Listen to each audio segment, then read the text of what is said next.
ఏపీలో 1,00,000 కోట్ల రూపాయలకు పైగా పెట్టుబడులకు ఎస్ఐపిబి ఆమోదం తెలిపింది.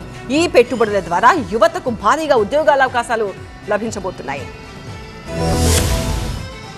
ఏపీలో 1,18,999 కోట్ల పెట్టుబడులకు రాష్ట్ర పెట్టుబడుల ప్రోత్సాహక మండలి ఎస్ఐపిబి ఆమోదం తెలిపింది. దీని ద్వారా ఏపీలో 85,870 కొత్త ఉద్యోగ అవకాశాలు వస్తాయి. ఈ సందర్భంగా సీఎం చంద్రబాబు మాట్లాడుతూ రాష్ట్రంలో క్లస్టర్ల వారీగా పారిశ్రామిక అభివృద్ధి చేపడతామని తెలిపారు. 3 మెగా సిటీలు, 15 ఇండస్ట్రియల్ జోన్లను అభివృద్ధి చేస్తామన్నారు. పెట్టుబడుల సదస్సు కంటే ముందే వివిధ పరిశ్రమలకు శంకుస్థాపన చేస్తామన్నారు ముఖ్యమంత్రి. స్పీడ్ ఆఫ్ డూయింగ్ విధానంలో పరిశ్రమలకు అనుమతులు మంజూరు చేయాలని సీఎం ఆదేశించారు. ఇప్పటివరకు ప్రారంభం కాని ప్రాజెక్టులపై ఎప్పటికప్పుడు సమీక్షించాలని అధికారులకు సూచించారు సీఎం. అమరావతిలో ముఖ్యమంత్రి చంద్రబాబు అధ్యక్షతన 12వ ఎస్ఐపిబి సమావేశమైంది. ఈ సమావేశానికి మంత్రులు లోకేష్, అచ్చెన్నాయుడు, భరత్, నారాయణ, వాసంశెట్టి సుభాష్, బీసీ జనార్దన్ రెడ్డి, గొట్టిపాటి రవికుమార్, అనగాని సత్యప్రసాద్, సిఎస్ ఉన్నతాధికారులు హాజరయ్యారు. మరోవైపు ప్రీమియర్ ఎనర్జీస్ సంస్థ ఏపీలో 5,942 కోట్ల పెట్టుబడితో నెల్లూరు జిల్లా నాయుడుపేటలో సౌర యూనిట్ ను ప్రారంభించబోతున్నట్లు తెలిపారు. ఈ ప్రాజెక్టు వల్ల సుమారు 3,500 మందికి ఉపాధి లభిస్తుందన్నారు.